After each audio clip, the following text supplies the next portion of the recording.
Hey Facebook, Charlotte's back. I normally do videos on religion, and if that's what you were expecting today, you're going to probably want to bypass this video. I want to talk about something that's actually been burning up in the media lately because it's profoundly bothering me, and it doesn't have anything to do with religion.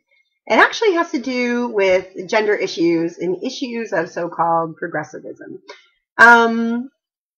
And it's going to be, like I said, very controversial, and I'm sure that a lot of my friends are going to get pissed off. But I got to speak my mind on this because there's a lot of, inaccurate information that's going on. Essentially, if you've heard, recently there was a woman who was a member of Personal Fitness, which is a gymnasium chain. And Personal Fitness has this policy that's kind of written in the small print. Many people don't know that is a non-judgment policy, which means that anyone who reports their gender can use the bathroom that correlates with that gender. And so in the media, it's being reported that this woman who was a member of the gym was in the locker room and seeing someone who they believed was a man to come into the gym. And so she reported it to Personal Fitness. Hey, I feel kind of unsafe. I'm in the locker room, and this guy's coming in. And Personal Fitness responded, well, we have a no judgment policy. Well, this woman was really shocked because this person wasn't even presenting as a female, was clearly a man, and a very large man, a 6'2", 250-pound man, and not in any way dressed or presenting as a woman. And so she talked about it with other female members of the gym because she was blown away, and then talked about it on her Facebook. And so the response of Personal Fitness was to kick her out. And what's amazing is what's not being reported in the media. What's not being reported in the media is that this transsexual actually is a straight male who is not a member of the gym, was just there visiting with somebody who was a member that day, and is a cross-dresser. So cross-dressers are not transsexuals. Transsexuals are very different from cross-dressers. Cross-dressers are somebody who get aroused dressing up as a woman. They're not actually a woman, not biologically. They don't attempt to be a woman and present in the world as a woman, and they don't feel like they have, lady brain or whatever you want to call it. And they actually have a internet presence, which is kind of alarming. This guy's name is, it's like a Spanish version of my name. My name is Charlotte. His name is Carlota.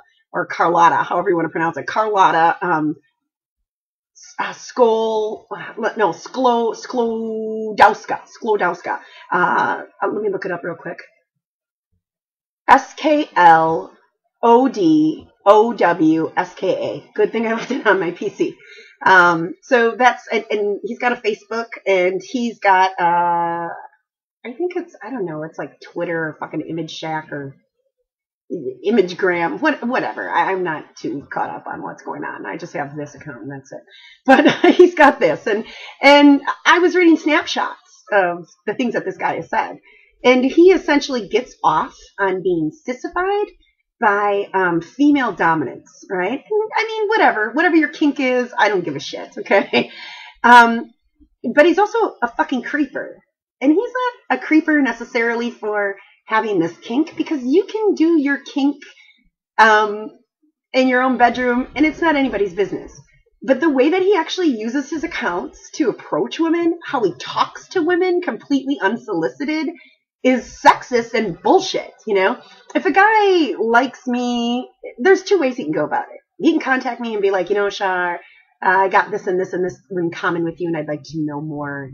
That's respectful, because that respects my autonomy and it doesn't objectify me right off the bat. But if a guy contacts me and it's like, hey, baby, I love your fucking tits and I want to fuck the hell out of you and blah, blah, blah. I mean, come on. This guy is talking to me like I'm an object without my permission. It's totally sexist. It's degrading. And that's what this guy does.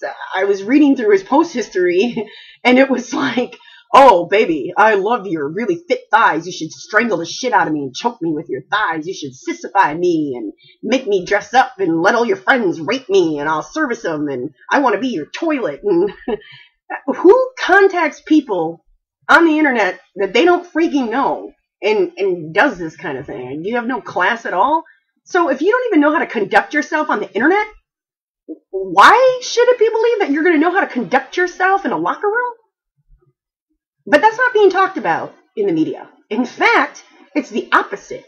Essentially what's going on is women are being treated as if they're fucking hysterical and as if they have no legitimate claim on the idea that letting anybody into the bathroom based on what they claim as their gender is, perfectly safe. It irritates me to no end because it's as if the media has gone goddamn stupid and ignorant of history. I mean, I guess that's kind of normal for the media, but for those of you who don't know, like bathrooms is a pretty new phenomenon, and many countries in the world are still fighting over this issue. Women were not allowed into public life because creating different bathrooms to segregate people is expensive, and most business owners didn't want to have to do that. And so men were telling women, you cannot go out and partake in public life because every couple of hours you have to go to the bathroom and disrobe and you can be attacked. Because the reality is, it was happening. Women were being attacked in alleyways and any place that, men could get them alone. And what better place than the bathroom? So women had to fight for segregation of bathrooms, and then they only got it, not even 100 years ago we got it, which is what allowed us to be able to partake in public life. Now, this idea, and it's kind of a popular idea, but I'm shocked. I'm shocked to see people that claim they are women believe this shit. I can understand men not being familiar with this topic, but people who claim that they are women and bother to present as women should have learned this shit a long time ago.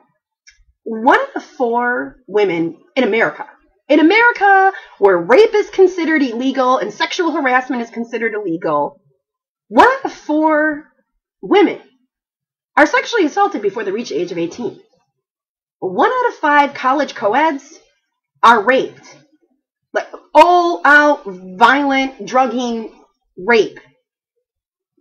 So to pretend that women are hysterical for being concerned about their safety when anybody can claim they have gender identity and access our bathrooms, where we're naked, with our children, with our elderly, because women are often in charge of having to take care of dependent people.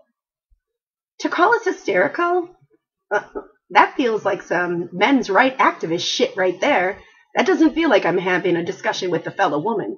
I don't have to explain to a fellow woman how so many men do pervy wanker shit, like wait outside of bathrooms and bars to try to corner you up alone, or objectify you, or harass you, or how many times in a fucking month you have to worry about getting raped or bashed over the head. Because women, any woman that's halfway attractive already understands this shit.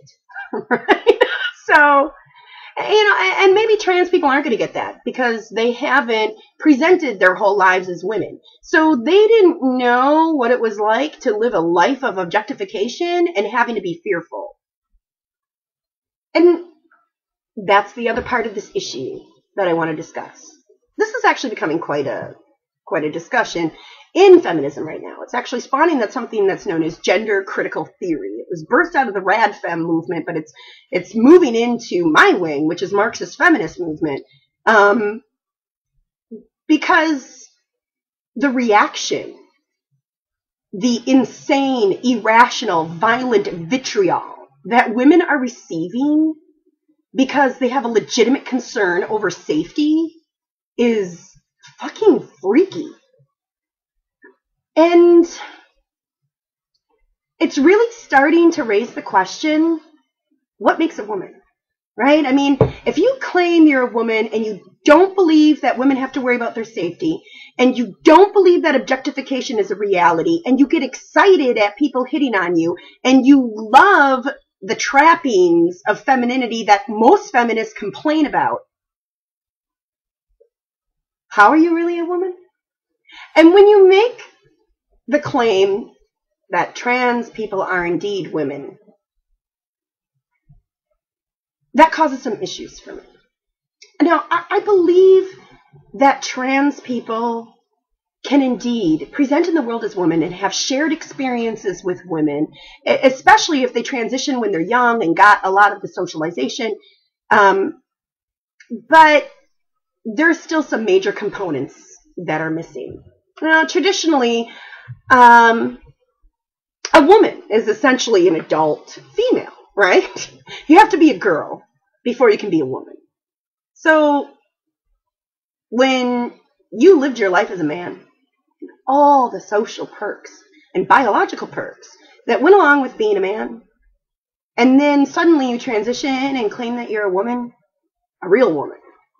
Essentially what you're saying is that being a girl from birth is not a relevant aspect of being a woman, because you can be a woman without these formative experiences, right? And it also means that having a female body and all those consequences that come with the female body doesn't really matter, because anyone can just be a woman without these, without being female bodied. It also means that to be a woman simply reflects an individual's desired relation to the social category of woman. It kills what the word means. I mean, it's no longer shorthand for the cumulative and physical experienced realities specific to female-born people around the world.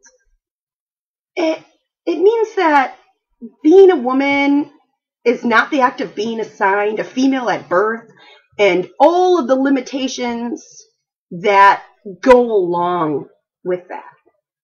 It reduces the experience of womanhood to a subjective inner knowledge, And that erases the lived realities of women. It erases and marginalizes the material constraints that are very real, that come along with being a woman. And growing up as an immigrant kid in America, I get how cruel society can be. And I get how you could wish you were something that you weren't. And how that can lead to dysphoria of who you are. As a woman, I've dealt with body issues all my life. And I've had moments where I wished more than anything I could have been born a man. And I've had moments as an immigrant kid that I wished I could just be American and not be a social outcast and have people like me and have to hide everything that I am inside to get social acceptance. I understand how the cruelty of society can make people so unhappy with themselves. I get it. But the response of erasing somebody else to build yourself up doesn't help the problem. It exasperates it. Gender is a construct. It's not a reality. It's not sex. And a lot of what my trans friends say makes them a woman is something that makes me oppressed as a human being. I'll give you an example. I have a trans friend, and she tells me that she knows she's a woman because she's soft-spoken. And she knows she's a woman because she's non-confrontational. And she's always loved pretty things, and she loves to dress up, and she's very frank with telling me, right, that she's jealous that I've gotten attention, and she wishes that it came to her more, and she would love to be an at-home mom and have her life service a man, and and what I tell her is what I'm going to tell you. Those things that she thinks make her a woman are things that made me feel like not a human being. As a woman, many times in my life, truth was burning within me, and I needed to share it so badly. And I couldn't. I couldn't speak my truth because the person who was much larger than me would have attacked me if I did. Women learn this very early in life, that you have to conduct your mannerisms more reserved, more graceful, that you have to move softly, talk softly, act stupid. There's lots of things that we have to do in order to satiate males' egos, because if we challenge them, they'll beat the shit out of us. And so those things that my friend considered women were things that hurt me and made me feel like I wasn't a human being. So her idea of womanhood isn't something that is a truth in here. It's observing society and thinking that those ways that women deal with oppression is somehow womanhood. And it's not. My liking pretty things, my putting makeup on my face, my curling my hair, my earrings, I didn't get those things because, I love those things and they make me feel pretty. The reality is I learned very young that if I don't attempt to meet society's standards of how I look, no one's going to pay attention. I mean, do you think I'm stupid? Do you think I know that half of you are only listening to my video because I have big fucking tits and a makeup on my face? I mean, I'm not stupid. I know the reality. And I played the little, I'm so excited someone found me attractive, I'm so complimented game. But I'm a human being inside. And I don't like being objectified. And I don't like being treated like a piece of shit if I don't, go the other way either and strive to be found attractive just so that I can be taken seriously or heard or paid attention to. So again, my friend thought that these things that I do are central to my femininity when they're not.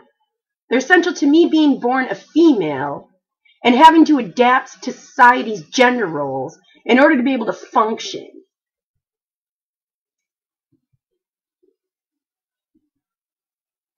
She doesn't get it. And a lot of trans people, not all. I've known people with chromosomal damage, totally understand. But many trans people do this. They think that what gender society pushes is a result of their brain being different. Look, we live in a sick society, okay? An adaptation to a sick society is not a sign of health. No? Everybody that I've ever known in my life, every so-called cis person, person who accepts the sex they were born into, had a moment where they wished there was something other. Because we live in a brutal world, and just as women have been taught all their lives to be obedient and to take value in how they look or what they do for others, etc., men haven't had it much different. Most men I know have suffered at some point in their life because they weren't, physically aggressive enough. They didn't come off machismo enough. And they were scared. They were scared of violence, like any human being is. And they were profoundly hurt in that moment and embarrassed and questioning their masculinity because society told them that they weren't masculine unless they really toed the line. So everybody has a little bit of dysphoria, if there's one thing I know, growing up in this society. And I want to be compassionate to people that have that because they don't need any more pain in their lives. But the way to open these conversations and ask for inclusion isn't by calling women bigots and telling them that they're hysterical and they don't have legitimate claims. Okay? Because that kind of shit, that's the kind of shit I heard from men all my life, you know? From sexist men. Right? Oh, you feminists are fucking hysterical. Women don't have it so bad. Now show me your titties, bitch. You know? I mean, so come on. I would like to have a conversation. Feminists, biological women, and transsexuals. And debate, where do we draw the line to protect both people? Because the reality is trans women have the same problem as biological women is. And that is that most violence they're going to receive in their lifetime is going to come from a fellow. It's going to come from a man. Okay? It is. And so if you look very much like a man and you claim that you're just a woman even though you haven't chemically alterated yourself in any way, you haven't surgically alterated yourself in any way, you don't present as a woman, and you use it as an excuse to go into the bathroom, men are going to get you, man. I mean, men are protective over their women and children. And if they hear screams from the bathroom of concerned women inside, they're coming. And we've already had cases of that. I mean, there's an LGBT club that actually had to have segregated bathrooms because there's too many attacks inside. Right? So we have to acknowledge that reality, that trans people could be hurt by allowing someone to enter a segregated space at any stage of transition. And women could be hurt. And if we want to call ourselves women and feminists, we should be concerned about that. So where is the line? I mean, should we make it that you have to be in treatment for dysphoria and maybe have some kind of certification? Or you had to have used hormones for a certain amount of time, or you had to have had the surgery, or you have to at least try to present as the opposite sex. Something. And you can't even ask that.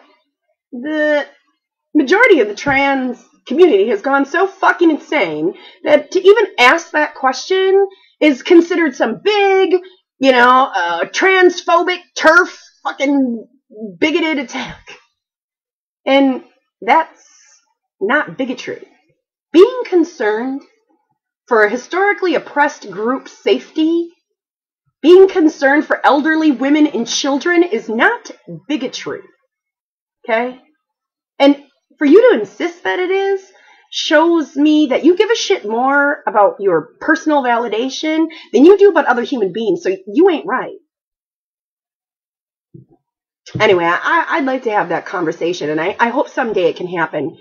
These kind of conversations were happening 3-4 years ago, but as of late, I don't know, maybe it's because there's a new young generation on the internet, and they have this progressive idealism, which isn't really well thought out, which is anything should be tolerated, and judgment of any kind is bad, and segregation of any kind is bad. They're young kids. They don't know the reality of this shit yet. They don't know that sometimes segregation is necessary. They don't know the full extent of the cruelty of this world. They don't know the trauma that results of not taking security as number one foundation of protections.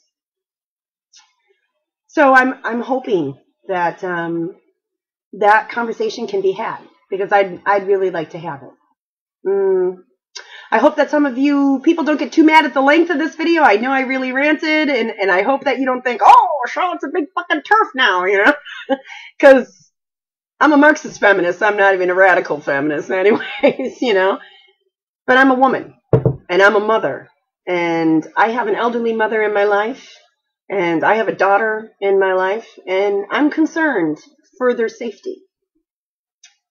So, hope we can have this conversation soon. Bye, Facebook.